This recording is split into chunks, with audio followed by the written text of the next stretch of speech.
제가 아까 올라오기 전에 이 페이스북을 봤더니 어떤 분이 마당극 분위기라고 올리신 분이 있었어요. 근데 저는 지난 1년 동안 잠깐 구분을 했으면 좋겠다는 걸 한번 세 개를 정리를 해봤습니다. 제 책에도 썼지만 없는 건지 못 본 건지. 책에는 정말 이 책을 쓰시는 저자들이 정말 많은 것들을 쓰거든요. 근데 자기가 못 봤다고 자꾸 없다고 그래요. 자기가 못 본 건지 없는 건지 한번 구분 좀 하셨으면 좋겠어요. 많은 사람들은 감동을 하고 이 똑같은 자리에 지금 이 자리를 빽빽히 입추의 여지가 없다고 그러죠. 손꼽 꽂을 자리가 없을 정도로 손꼽 꽂을 자리 많은 것 같은데요. 이렇게 좀 보면 이런 분들이 보면 똑같이 듣고 나서도 비난하는 분이 있는가 하면 어떤 사람들은 감탄하시는 분들도 있어요. 그거는요, 누구의 탓일까요? 없는 걸까요? 못 본 걸까요? 한번 그걸 구분해 주셨으면 좋겠다는 생각을 한번 해봤고요. 틀린 건지 다른 건지 구분해 주면 좋겠어요. 근데 우리 말버릇처럼 너랑 생각이 틀려 이런 얘기를 많이 합니다. 근데 다르다고 생각하면요, 또 다른 관점 하나를 얻는 거잖아요. 아, 넌 그렇게 생각하는구나. 아, 다른 관점이 하나 있구나. 그러면 다른 관점을 타인으로 인해서 하나 얻을 수 있다고 생각하면 굉장히 좋은 거잖아요. 근데 자꾸 틀리다고 말을 하니까 고쳐주려고 그래요. 자기 생각은 맞고 저 사람 생각은 틀리다. 이것도 좀 구분을 해서 고쳤으면 좋겠다는 생각을 해봤습니다. 그리고요, 가장 문제는 이건 것 같아요. 싫은 건지 틀린 건지. 싫은 거는요, 호불호의 문제예요. 좋고 나쁨의 문제인데 자꾸 이걸 내가 싫어하면 틀렸다고 막 자꾸 얘기를 해요. 그런 사람들이 있어요. 보면 전 그런 사람이 제일 싫어요. 공개적으로 얘기합니다. 저 금년에 용기를 좀 내기로 했어요. 네. 타진요 이런 사람들. 이 사람이 또 박진요 생길지도 몰라요. 박용우에게 진실을 하는 분은. 근데 보면 그 사람이 스탠포드 나왔대잖아요. 그래서 학장님이 와서 이 사람 나왔다고 하는데도 그 사람들이 뭐라고 그랬죠? 저 새끼도 가짜일 거야. 뭐 이러잖아요. 자, 그런 걸 보면 자기가 싫어한다고 그래서 뭐 자꾸 틀렸다고 공격하는 것도 좀 문제인 것 같아요. 이런 세 가지 정도만 구분을 해도 남들한테 실수 안 하고 살 것 같아요.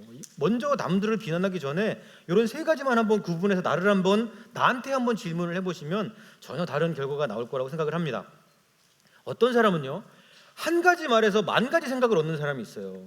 근데 어떤 사람은요, 만 가지 말에서 한 가지도 못 건지는 사람이 있다는 겁니다.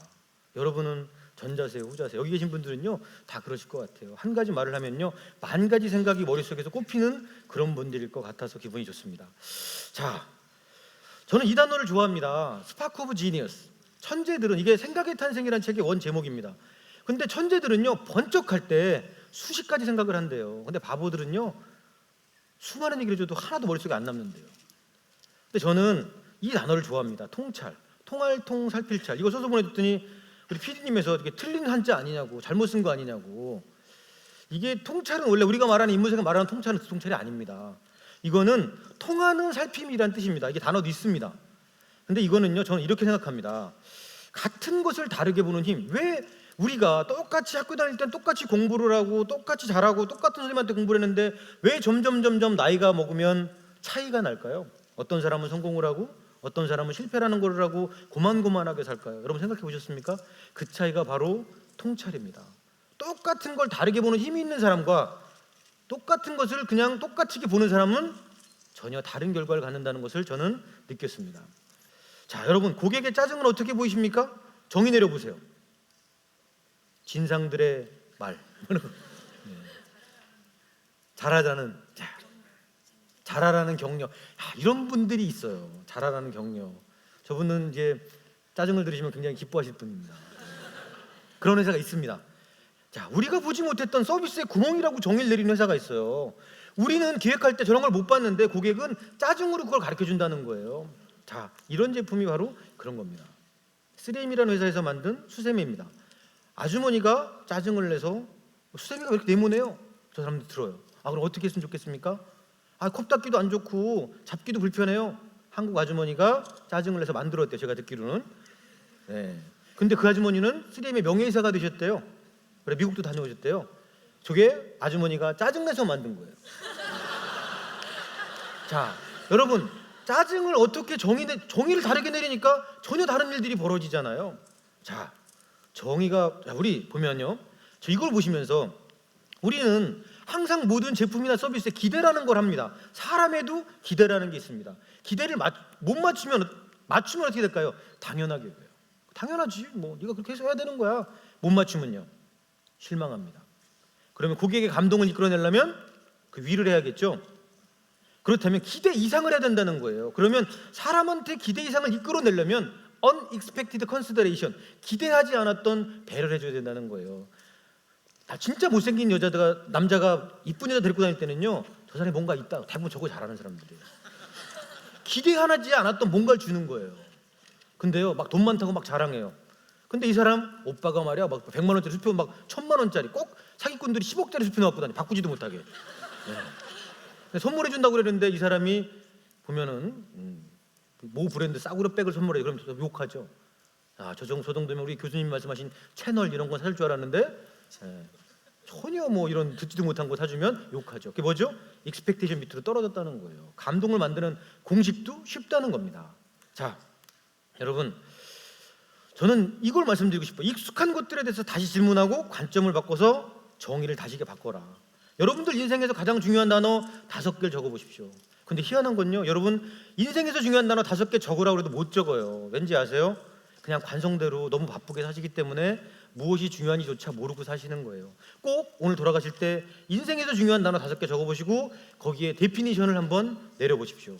그러면 정말 내가 무엇에 대해서 중요하게 여기는구나, 그리고 무엇에 대해서 내가 중요한 것에 대해서 이렇게 생각하고 있구나, 그것들이 보일 겁니다. 여러분, 정의가 바뀌면은요 다른 판에서 싸웁니다. 정의가 똑같으면 누가 이기게요? 힘센 사람이 이깁니다. 힘센 사람을 이기는 방법은, 슬기롭게 승리하는 방법은 데피니션, 정의를 바꾸는 겁니다. 자, 여러분, 이 사람 아시죠? 네, 이 사람은 뭘 잘하는 사람일까요? 이 사람은요, 보이시죠? 아이팟, 폰, 인터넷 커뮤니케이터 3개를 합쳐서 다른 관점으로 재해석해내는 것을 엄청 잘한 사람입니다. 자, 2014년도에 성공하는 코드를 하나 말씀드리는 겁니다.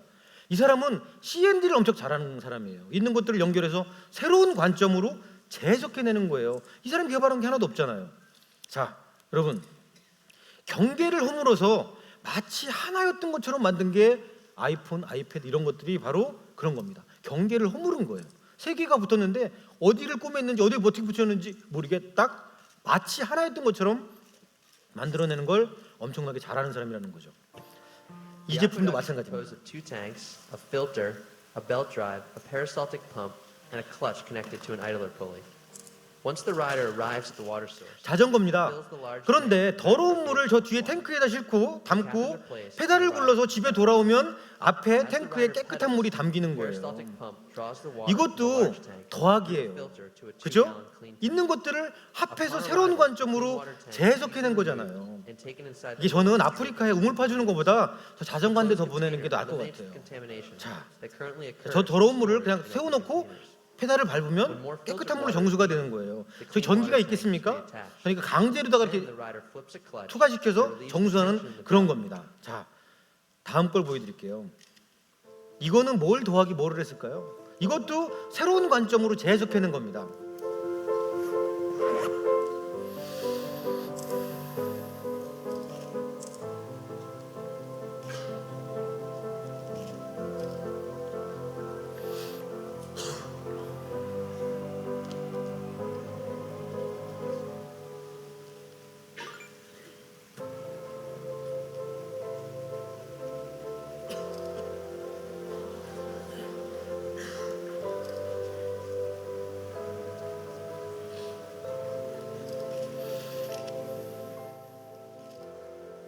뭐를 재해석했는지 보이시죠? 네. 스티브 잡스는 연결하라고 그랬습니다. 그리고 새로운 관점으로 더해라. 새로운 관점을 더해서 재해석해라. 그러면 세상은 바뀔 것이다. 여러분 주위에 정말 너무나 많은 것들이 있습니다.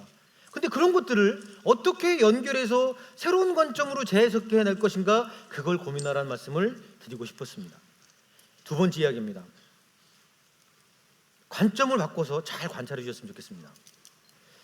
보면은요, 세상은, 제가 첫 번째 강연 때도 말씀을 드렸습니다. 당연하지 않았던 것들이 당연해지면서 세상이 바뀐다. 근데 보면요, 우리가 물을 사 먹는 일, 김치를 사 먹는 일, 불과 5년 전, 10년 전으로 돌아가면요, 그때 말도 안 되는 얘기들이 지금은 여러분들은 당연하게 여기고 살고 계시다는 거예요. 그렇다면 여러분들이 성공하는 방법은 지금은 당연하지 않지만 미래에 당연해질 일들을 찾는 게 저는 성공하는 방법 중에 하나라고 생각을 합니다. 그래서 지금은 당연하지 않지만 이랬으면 좋겠어, 이런 것들 중에서 여러분들이 원하신 걸 한번 찾아보시라는 거예요. 여러분 영역에서 지금은 그렇지 않아. 근데 이랬으면 좋겠어. 그래서 여러분들의 이름으로 당연하게 만들면 세상은 그만큼 바뀌어 있을 겁니다. 자, 2006년 9월에 우리 톰 피터스라는 사람이 와서 그런 얘기를 했습니다. 이제 벤치마킹의 시대는 끝났대요. 이제 퓨처마킹의 시대가 왔대요. 어떤 얘기일까요? 지금은 당연하지 않지만 미래에 당연해질 일을 찾으라는 겁니다. 여러분들은 어떻게 미래에 당연해질 일들을 찾으실 건가요? 자, 그러기 위해선 공식이 하나 있었죠.